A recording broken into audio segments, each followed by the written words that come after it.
కానీ మీ అమ్మగారు చనిపోయాక ఆ సంబంధాలు తెగిపోయాయి బాబు. ఆ తర్వాత మేం కూడా ఫోన్ చేయలేకపోయాం. బ్రో, దేవుడి సొమ్ము తిన్న వాళ్ళని అస్సలు వదిలిపెట్టకూడదు. బ్రో, గోదా కళ్యాణానికి ముందే ఇష్యూ సెటిల్ చేద్దాం. సంబంధం లేని విషయాల్లో వేలు పెట్టడం నీకు అవసరమా? నా ఫియాన్స్కి ఇష్టం లేకపోతే వదిలేస్తాను. ఒకప్పుడు నా రక్త సంబంధికులు, పక్కింటి వాళ్ళు బావుండాలి, నాకేదైనా కష్టం వస్తే వాళ్ళు సాయం చేస్తారు అని ఒక నమ్మకం ఉండేది. కానీ ఇప్పుడు ఎదుటివాడు నాశనం అయితే కానీ నేను బాగుపడను అనే కాన్సెప్ట్తో స్వార్థపరులయ్యారు. కానీ ఏకంగా దేవుడికే ఎసరు పెట్టే స్థితికి దిగజారిపోయారు. నాకు చాలా బాధగా ఉంది. దేవుడి మాన్యాన్ని కూడా దోచుకుంటున్నారు అంటే వాళ్ళకి పాపభీతి లేదు.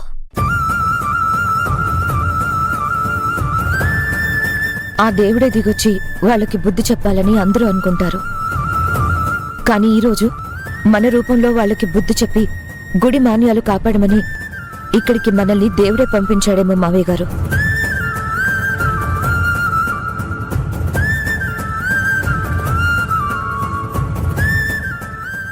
అదిగో ఆ కన్నబాబు వస్తున్నాడు.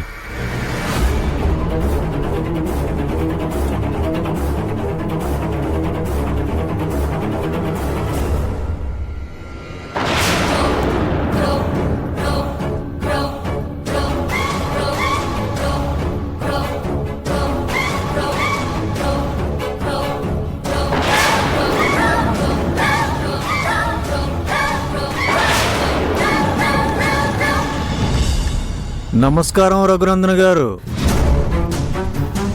నమస్కారం.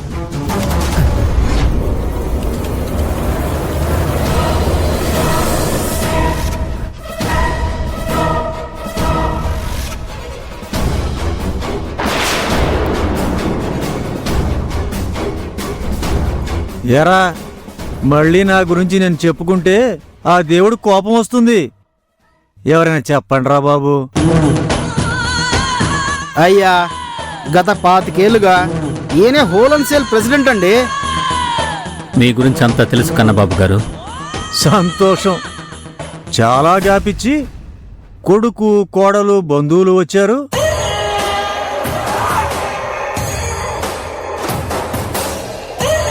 మీరు వచ్చే ముందు కాకితో కబురు పెట్టుంటే సంక్రాంతి ఇంకో లెవెల్లో జరిపించి ఉండేవాడిని. సర్లేండి, కళ్యాణం చూడ్డానికి వచ్చి ఉంటారు. కనుల విందుగా చూసి వెళ్ళండి. ఇంతకంటే మీరు చేసేదేముంటుంది? ఏం చేయాలో అన్నీ తెలుసుకున్నాను కన్నబాబు గారు.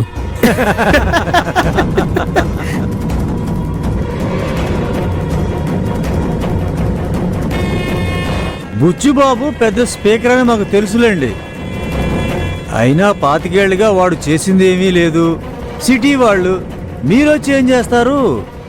చూడు కన్నబాబు, దేవుడు మాన్యం భూముల శిస్తు డబ్బులు నువ్వు లెక్క చెప్పాలి. ఓహో, నా లెక్క తేల్చడానికి వచ్చారా మీరు?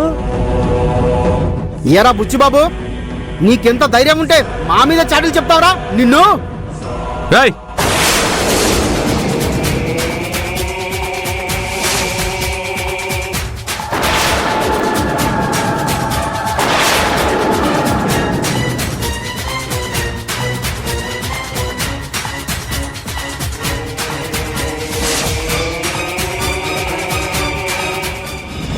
దేవుడి గుళ్ళో భక్తుండాలి. పెద్దలు మాట్లాడుతున్నప్పుడు సంస్కారంతో ఉండాలి. కన్నబాబు గారు, అతన్ని మర్యాదగా వెనక్కి రమ్మని చెప్పండి. రే బాబ్జీ, వెనక్కి రారా.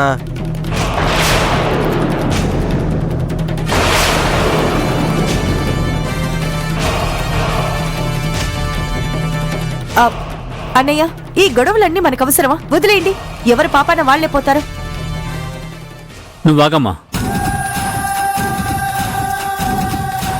కన్నబాబు, నీ లెక్క తేలిన తర్వాతే గోదా కళ్యాణం జరుగుతుంది. ఇవాళ నుండి రేపు పోయేవాళ్ళు. అనవసరంగా 2 వాళ్ళ మధ్య గొడవలు పెట్టకండి. అంటే ఏంటి నీ ఉద్దేశం? నేను ఈ ఊరివాణ్ణి కాదా? ఈ గుడి కట్టించిన మా తాతలు ఈ ఊరివాళ్ళు. ఈ గుడి ధర్మకర్తగా నేను ఈ ఊరివాణ్ణే. ఈ ఊరివాడిగా గుడి ధర్మకర్తగా అడుగుతున్నాను. నువ్వు లెక్కలు చెప్పి తీరాలి. కొట్టేసిన డబ్బులు మొత్తం ఈ గుడికి తిరిగి ఇవ్వాలి. అవును, వెనక్కివ్వాలి.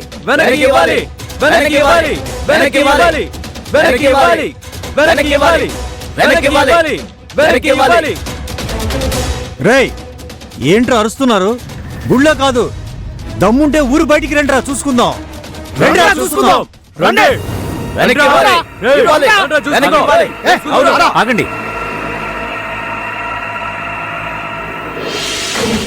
ఇవ్వాలి. రా ఇవ్వాలి. రారా తమ్ముంటే. వెనక్కివ్వాలి. రండ్రా.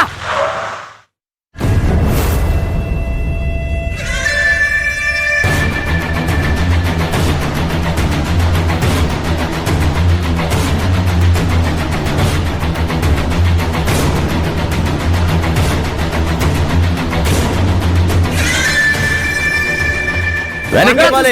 ఇవ్వాలి. రండి, నిలబడాలి. వెనక్కివ్వాలి. రండి. అవును. Stop it.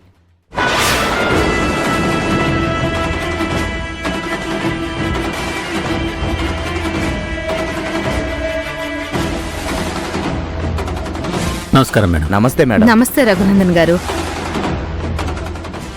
పండగ పుట్టి గొడవలేంటి? ఒకసారి ఇలా చూడండి మేడం.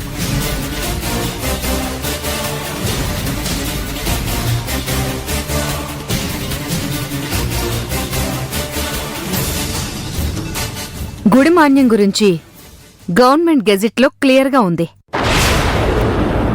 ఈ ఊరి వాళ్లే గుడి మాన్యం హక్కుదారులు.